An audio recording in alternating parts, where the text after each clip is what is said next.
Hi, my name is Dana Hanna, and I want to tell you the story about how Mirth and Mischief changed my life.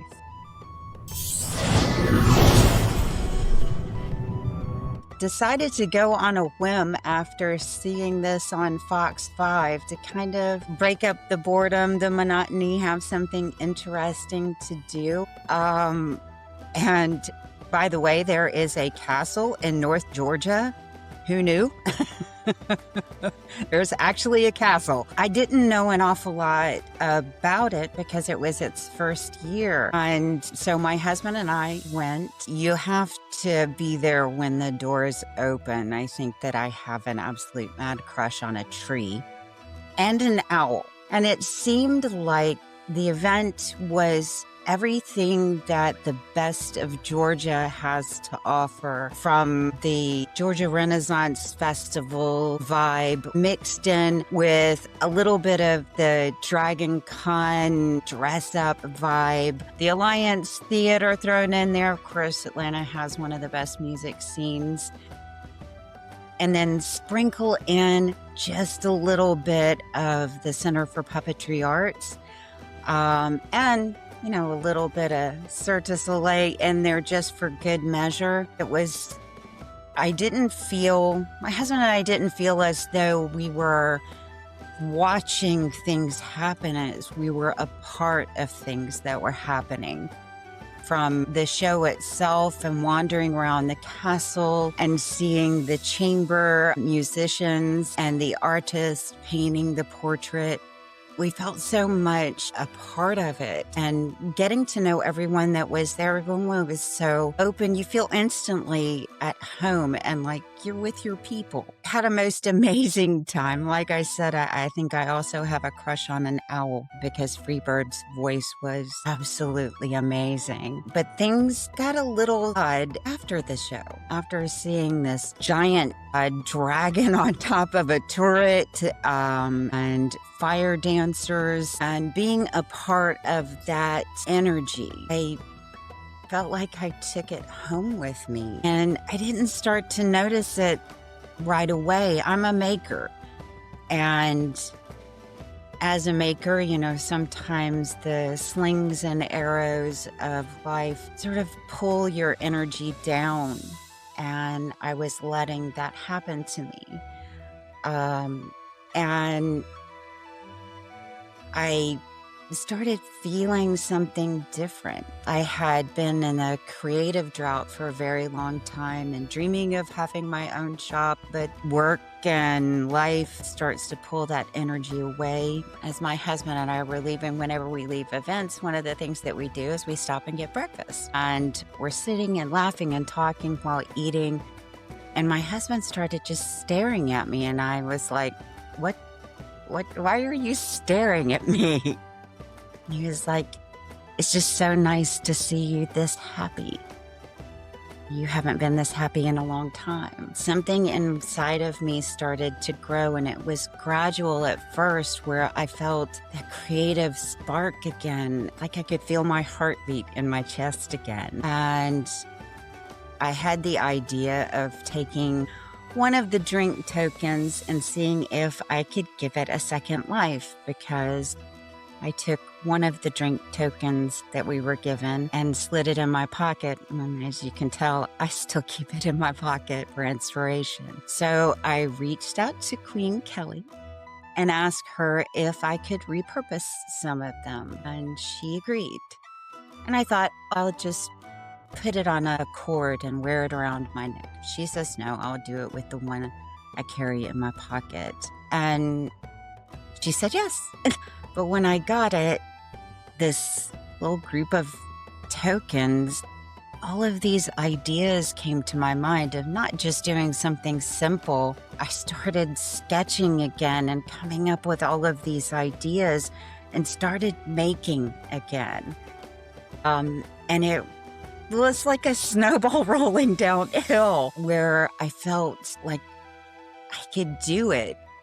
So I made a necklace that was rather ornate. I've made a wreath that features the token. I've called all of these works fairy trinkets. I've made sketches of ideas and just started making again. My husband, who is somewhat of a Renaissance man, former military, he's now retired, he started writing music again. He hadn't for a long time. And so I noticed that it was happening to him too. I have a friend who is a writer, and he was suffering from writer's block. And we were talking, and sometimes he asked me for advice on what to do. And we were talking about it, and we went into, so what did you do this weekend? Oh, well, I went to this amazing event at called Mirth and Mischief that just blew my mind. I started describing it to him in such detail.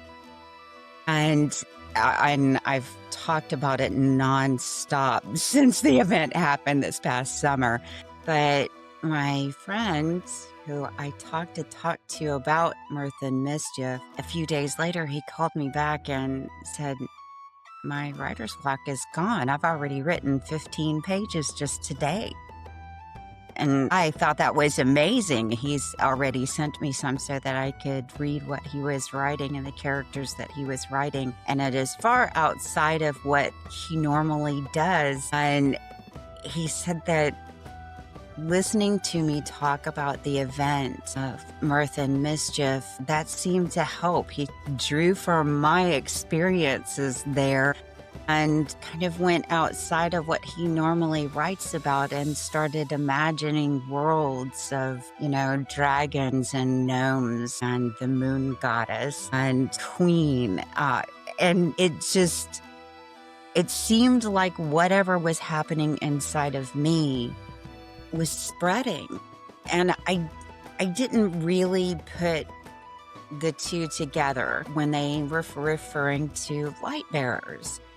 And my husband and I saw that that Mirth and Mischief was doing the music of Mirth and Mischief at the Atlanta winery. So we got tickets and went. When we walked in, we were greeted by one of the characters who asked, "Did you go this summer?"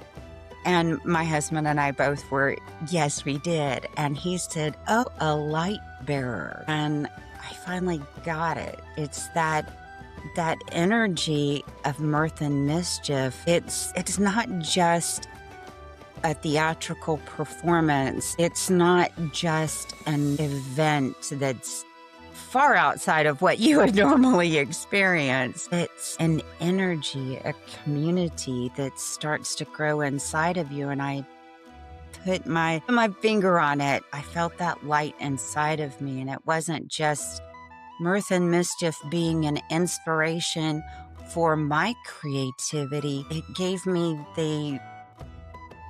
I can do it again, that I'm capable, and that internal monologue, that negative voice that tells you can't. There was another voice inside of me that got louder, that told that side. We all have that internal side that says, "Oh, you can't do that. You're no good at that." But this other voice inside of me was, "Well, yes, I can. Why not? I can do anything that I want to do." And that more negative voice began to quiet. I felt belief in my own abilities again, and belief in myself and my ability to create and make beautiful things. So it wasn't just Mirth and Mischief being this wonderful inspiration. It was an energy that I've carried with me, and it's still growing. I'm creating things now I never thought possible. And I've collected makers' skills like Pokemon cards, and now I'm taking all of them and putting them together and creating. And if I can't create with my hands fast enough, I'm sketching out what's coming next. I still have a list that's like 7 projects deep as I'm working on one after another after another. And I feel like Mirth and Mischief helped me come back to life and be a light bearer in my own creativity. am so excited about being a part of the new Makers community, a place where all the creatives, makers, individuals can share their ideas and get together and be creative people, let their hair down, and just let that mischief fly.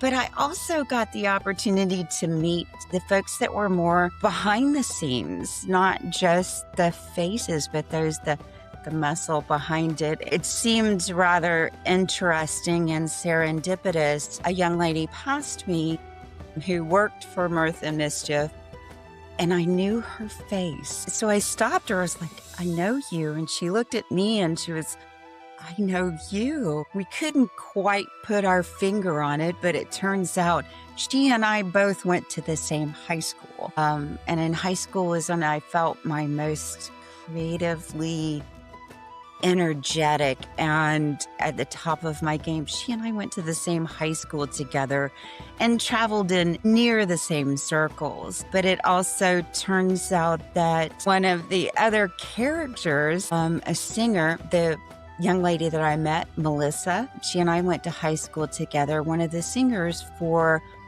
the music and Mirth and Mischief, Regina, she and I also went to high school together, same high school, which I thought was interesting and serendipitous in the most amazing way. I also, the violin player, my husband and I went to New Orleans for our first away trip after we had moved in together. We went to New Orleans, and while I was going into one of the shops near Jackson Square, my husband, being the ever Renaissance man musician, stopped to listen to a street musician play. And I took a few pictures of the street musician, a violinist, and he was completely enamored of this musician. We listened to him for a while and wandered on. And the next year, during our honeymoon, my husband decided to get us tickets to an event in New Orleans because he saw that same street performer was going to be performing at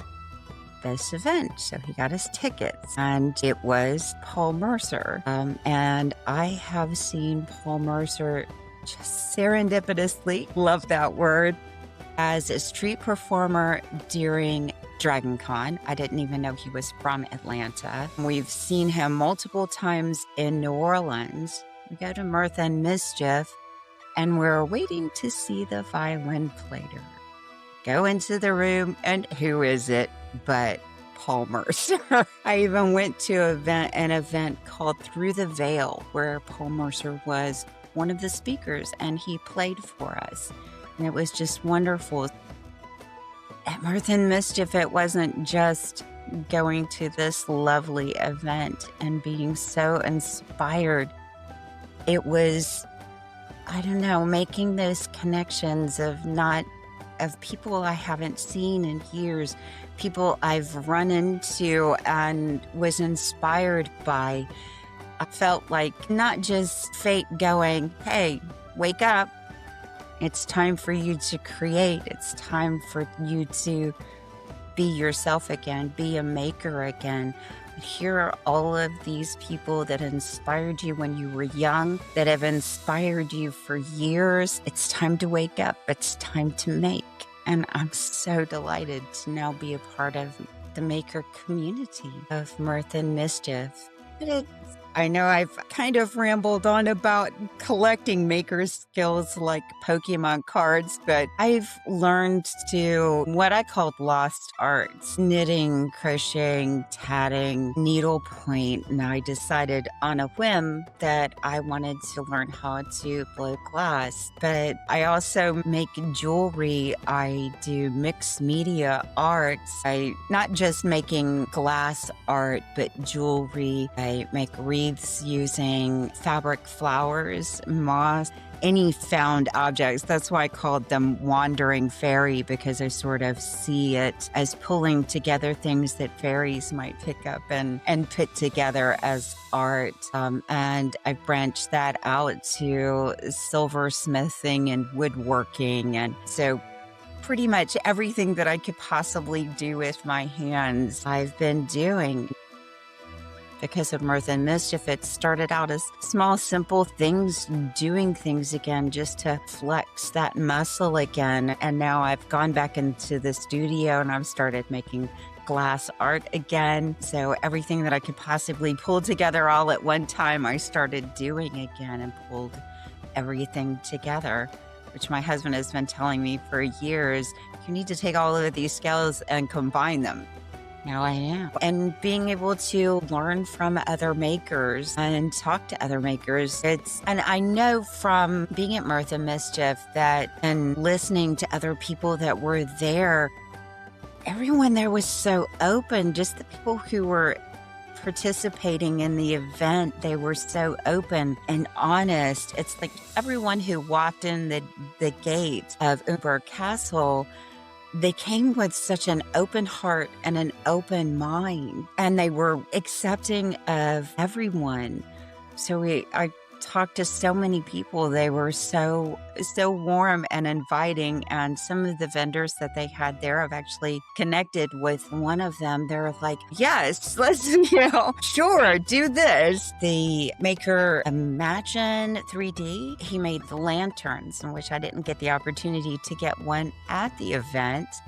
So I contacted him afterwards because Kelly said, well, reach out to him. I reached out to Bradley Nelson and got the full set of lanterns that he was selling at Mirth and Mischief. He's also the one who made the drink tokens. And I asked for his permission, once I'd gotten the lanterns, if I could build on his creations. And he was so open and so wonderful and said yes. So I took one of the lanterns and I built on it with the idea in mind that a fairy had set up residence inside of the lantern and started making it her own. I'd sent him pictures of it already and he loved it. And I'm looking forward to sending him pictures of the new life from the tokens that he had created that I have taken forward. But he was very open and very wonderful and said, yes, build on it and let me just sort of run with it. I also think that it's kind of funny that he was there as a vendor and got drafted into being Mirth and Mischief's town herald. He was wonderful.